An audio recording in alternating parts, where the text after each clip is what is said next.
햇살의 책장. 돈 넘어 진정한 부에 이르는 5가지 절대 조건. 오늘 읽어드릴 책은 제임스 아서 레이의 조화로운 부입니다. 저자는 조화로운 부가 단지 물질적인 풍요에 관한 것이 아니라 우리 삶의 모든 영역을 풍요롭게 하는 방법에 관한 것이라고 말합니다.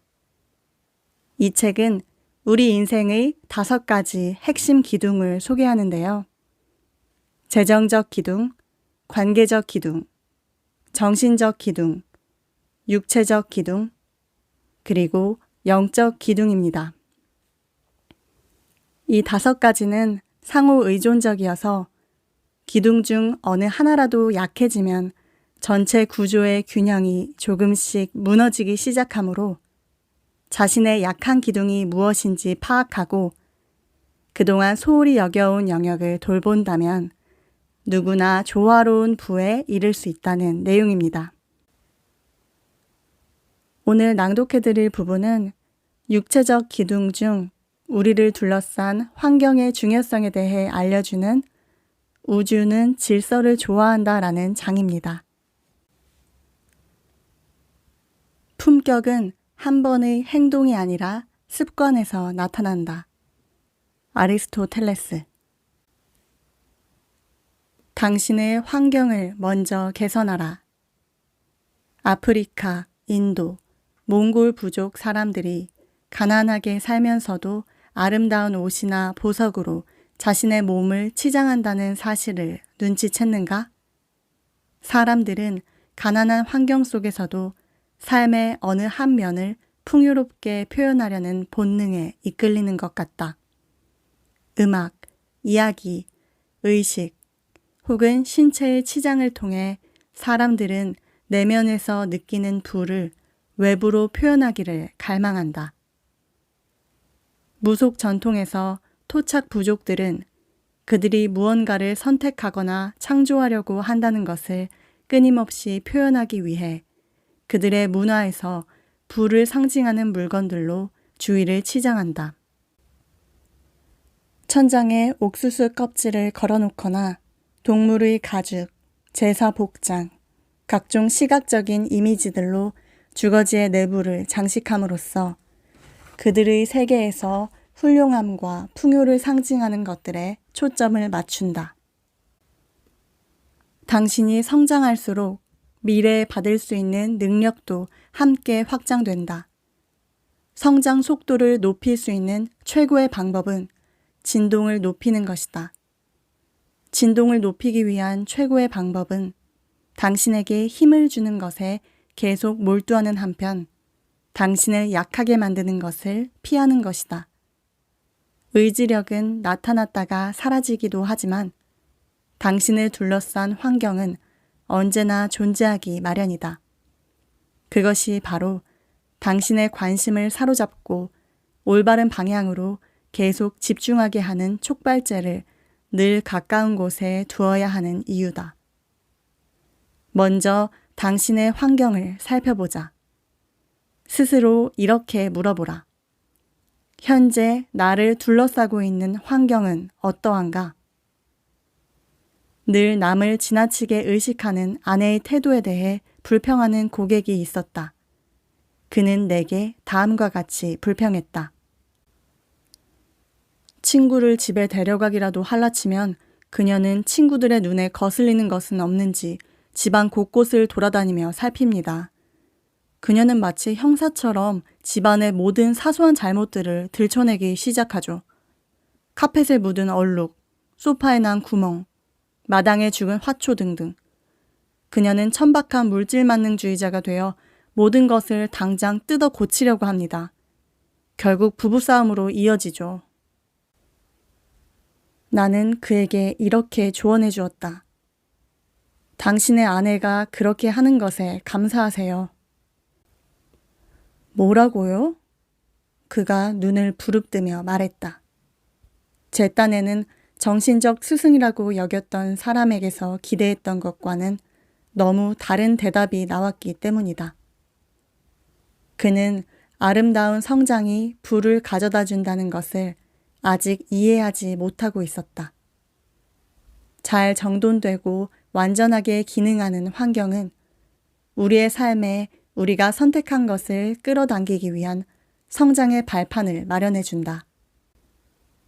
다른 사람들에게 좋은 인상을 주려는 것이 최고의 동기는 아닐 수 있지만 당신의 환경을 깨끗하고 양호하게 개선하는 과정은 현명한 일이다. 환경을 아름답게 꾸미는 것이 시간이 걸리는 일이긴 하지만 당신은 즉시 환경을 정비하는 일에 전념해야 한다. 나는 정리정돈 예찬론자다. 우주도 질서를 좋아한다. 혼란스러운 외부 모습은 내부가 혼란스럽다는 것을 반영한다. 당신의 1시간이 돈으로 계산했을 때 얼마나 가치가 있는 시간인지를 기억한다면 혼란 속에서 살면서 낭비할 시간이 어디 있단 말인가? 대다수의 미국인이 더 깔끔하고 깨끗한 환경에서 살기를 원하지만 미국 정리전문가협회의 보고서에 따르면 우리는 매일 물건을 찾느라 55분을 보낸다. 결국 찾지도 못하면서. 뭐라고? 1년으로 계산해보면 거의 2주 가까이 되고 우리가 앞서 살펴본 우리의 시간당 가치로 따지면 최소한 16,000달러에 해당한다. 말이 된다고 생각하는가? 절반으로 줄인다 해도 일주일이다. 자동차 열쇠와 연체된 공과금 고지서를 찾느라 시간을 그렇게 많이 빼앗긴다면 어떻게 우주가 당신의 목표를 달성하게 해줄 것이라고 기대할 수 있겠는가? 당신이 원하고 받을 자격이 있다고 생각하는 모든 것을 받을 수 있으려면 그것을 받을 수 있도록 당신의 공간을 준비하라. 당신의 목표, 의도, 그리고 더 높은 궁극적 목적이 당신을 찾을 수 있는 공간을 만들어 놓아라. 인식은 변화의 최우선 법칙이다. 기억하라. 모든 것이 에너지라는 것을. 당신이 입는 옷, 집의 장식품에서부터 자동차의 상태에 이르기까지 모든 것이 끊임없이 당신에게 영향을 미치고 당신을 앞뒤로 끌어당기는 진동하는 에너지다. 그러니 한 발 물러서서 당신이 이룬 것을 새로운 눈으로 바라보라. 거기에 대해 일체의 판단도 하지 마라. 강력한 경험을 하게 될 것이다. 확장의 길로 들어서면 단조로운 삶에 빠지기 쉽다. 내가 여행을 좋아하는 것도 바로 그 때문이다. 좋은 호텔에 머물거나 아름다운 친구 집을 방문했다가 집에 돌아와 보니 당신이 그동안 너무 안이하고 평범하게 살아왔다는 생각이 들지 않던가? 그래서 일상에서의 탈출을 꿈꾸며 증기 청소기를 빌려 집안 대청소를 하고 마당에 새 꽃을 심었는데 그런 행동들이 당신의 내면을 변화시키지 않던가? 일상에서 벗어나고픈 욕구가 당신을 흥분시켜 무언가 행동할 것을 찾게 했고 그래서 대청소를 하고 집안을 정리하고 몸치장을 하고 꽃을 심도록 영감을 준 것이다. 그리고는 깨끗해진 카펫을 보거나 새로 단장한 정원을 날아다니는 나비들을 보면서 자신이 아름다움을 창조했음을 깨닫고 속으로 미소를 지었을 것이다. 그런데 당신이 친구의 멋진 집을 방문했다가 영감을 받기는커녕 오히려 더 우울해졌다면? 우울해졌다는 것은 당신이 그런 좋은 집을 가질 수 없다고 믿고 있음을 나타내며 이는 곧 당신이 자신을 믿는데 문제가 있다는 것을 의미한다. 당신이 이 책을 읽고 그런 사실을 아는 것이 변화의 시작이다. 그 사실을 아는 것이 변화의 최우선 법칙이며 이제 당신도 변화할 수 있다는 것을 믿어라. 당신이 성장해야 한다는 사실을 인식하면 당신은 이미 더 높은 진동을 내보내기 시작하고 있는 것이다. 그런 상태가 계속되어 계속 진동을 증가시키면 결과는 따라오게 되어 있다. 빨리 원하는 결과를 갖고 싶어 질투심이 생긴다고? 그것은 당신이 행동을 취할 준비가 되었다는 증거다. 그러나 우주의 공급이 무한하다는 것을 깨달으면 다시는 질투심이 생기지 않을 것이다. 그때까지는 당신이 가진 것으로 살 수밖에. 이 일은 더는 늦출 수 없다. 당장 당신의 주변 환경을 개선하라. 고장난 것은 모두 수리하고 없어진 것은 모두 교체하고 더럽거나 얼룩진 것은 모두 버려라. 그래서 당신의 환경을 항상 당신의 과거와 현재와 미래를 계속 상기시켜주는 대상으로 삼아라. 저녁 파티를 하든가 재충전 여행을 하고 돌아오든가 당신의 집을 마치 처음 방문한 사람처럼 느끼게 해주는 일을 찾아서 해보라. 새로운 눈으로 보니 뭐가 보이는가?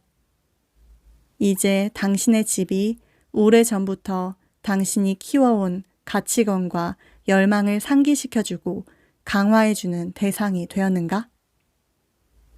당신의 집에서 텔레비전이 여전히 당신의 에너지 공간에 폭력과 결핍을 불어넣고 있지는 않은가? 당신의 작품이 그저 대학 기숙사 방에 붙어있는 오래된 포스터처럼 색 바랜 채 붙어있는가? 소파에 앉을 때마다 스프링이 엉덩이를 찌르는가? 아무리 크고 비싼 대형 TV를 갖다 놔도 값싼 콩주머니 의자에 앉아서는 풍족함을 느끼지 못할 것이다. 자신에게 솔직해져야 한다.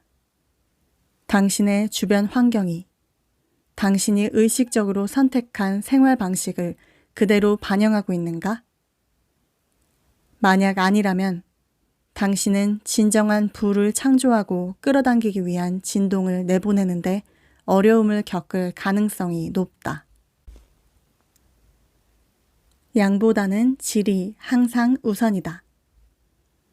당신은 나는 그럴 여유가 없는데 어떻게 좋은 가구, 옷, 멋진 환경을 갖출 수 있단 말입니까? 라고 말할지 모르겠다. 당신이 먼저 약속해야 할 게 있다. 싸구려 옷 10벌과 고급 옷 1벌 중 한 가지를 선택해야 한다면 좋은 옷 1벌을 선택하라는 것이다. 그러나 이 말은 단지 비싼 물건을 선택하라는 뜻이 아니다. 엘비스 프레슬리가 인쇄된 10벌의 고급 벨벳과 당신의 영혼을 감동하게 하고 부유함을 느낄 수 있는 1벌의 옷 중에서도 당연히 후자를 선택해야 한다. 나는 무언가를 사려면 최고를 사겠다는 생각을 일찌감치 가지고 있었다.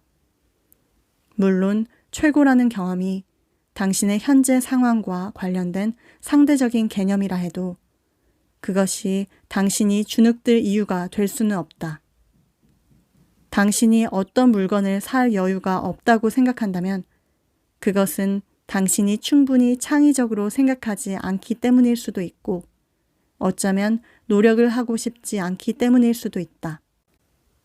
당신의 자존심이나 게으름이 방해되는 건 아닌가? 당신이 원하는 식탁을 살 수 없다고? 아름다운 천조각이나 숄로 멋진 식탁보를 만들어 보라. 창의력을 발휘하라. 업그레이드할 방법은 언제든 있게 마련이다. 여기에서 목표는 당신 주위의 아름다움과 영감을 더 많이 채우고 항상 풍요롭게 생각하며 당신이 무한한 창조적 자원 속에서 살고 있다는 것을 계속 상기시키는 것이다. 물건의 금전적 가격은 그것이 주는 풍요의 느낌만큼 중요하지 않다. 값이 좀 더 싼 물건 10개를 사는 것보다 가장 좋은 가게에 가서 원하는 물건 1개를 사는 편이 기분이 더 좋을 수 있다. 그러나 구세군이 운영하는 가게에서 좋은 중고 여성 옷을 사면서 기분이 좋아진다면 어떻게 해서든 그렇게 하라. 목표는 당신을 강화시키는 일을 하는 것이다. 나는 지금 당장 값이 싼 물건을 사기보다는 좀 더 기다리는 한이 있어도 인내심을 가지고 기다렸다가 좋은 물건이 나오면 그때 가서 사는 편이다. 이 전략은 내게 꽤 도움이 되었다. 나는 당신에게도 인내심을 키울 수 있는 전략을 권고한다. 매장에서 할인 가격으로 당신을 유혹하더라도 말이다.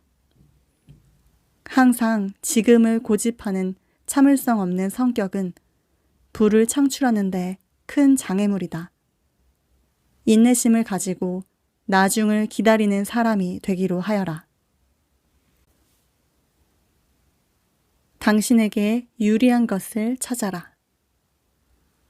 어떤 일은 지금 당장 하라고 하고 어떤 일은 참고 있다가 나중에 하라고 하니 헷갈린다고? 요령을 알려주겠다.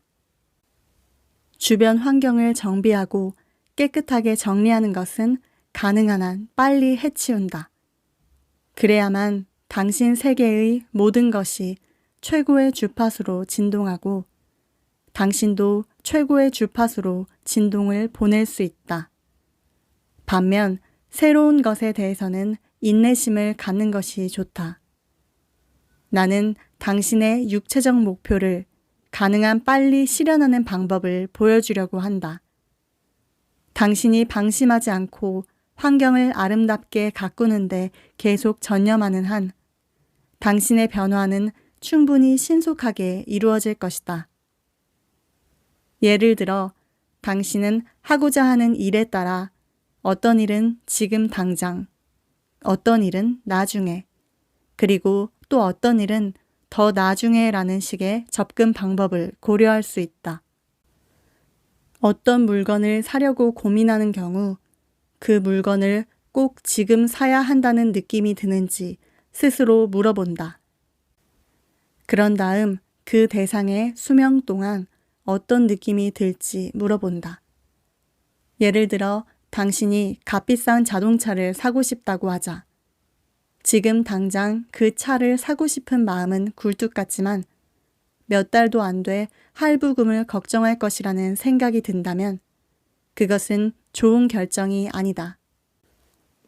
반면에 아주 멋진 비싼 옷이 있는데 앞으로 오랫동안 두고두고 여러 상황에서 그 옷을 입을 때마다 환상적인 느낌일 것이라는 생각이 들면 그것은 좋은 결정이다. 그러면 당신의 재정 목표를 고려해 당신에게 또 이렇게 묻는다. 그럼 그 옷을 사는 것이 내게 도움이 될까? 아니면 해가 될까? 그 옷을 사는 것이 내 목표 달성에 도움이 될까? 예를 들어 그 옷을 입고 회의에 참석하면 내가 더 돋보이고 더 성공한 사람처럼 보여서 내게 도움이 될까? 아니면 그 돈으로 필요한 세미나에 참석하거나 회의를 더 효과적으로 할 수 있는 장비를 사야 했는데 옷을 사는데 써버려서 결과적으로 내게 해가 되는 것일까? 사람들은 물건을 살 때는 감정적인 이유를 들고 구매를 정당화할 때는 논리적 이유를 드는 경향이 있다. 당신의 지출이 당신의 장기적인 목표에 어떻게 도움이 되는지를 명확히 이해하라. 아, 그건 그렇고 내가 일찌감치 배운 것 중 하나는 자신의 능력과 성장에 투자하면 거의 확실하게 큰 돈을 가져다 준다는 것이다. 읽어드릴 부분은 여기까지입니다. 제임스 아서레이의 조화로운 부. 몇 년 전에 읽었던 책인데 굉장히 재미있게 읽었는데 또 시간이 지나니까 또 다 잊게 되네요. 요즘 여러분께 소개해드리려고 다시 읽고 있는데 너무나 새롭습니다. 제가 특히 좋아하는 파트가 이 육체적 기둥 부분인데요. 그래서 여러분께 육체적 기둥에서 환경에 대한 내용을 전달해 드렸습니다. 어, 꽤 오랜만에 업로드를 하게 되었는데요. 구독해 주신 분들께 늘 너무 감사드리고 새로 찾아주신 분들도 정말 감사합니다. 다음 시간에는 더 좋은 내용으로 다시 찾아뵙겠습니다. 햇살의 책장 햇살이었습니다.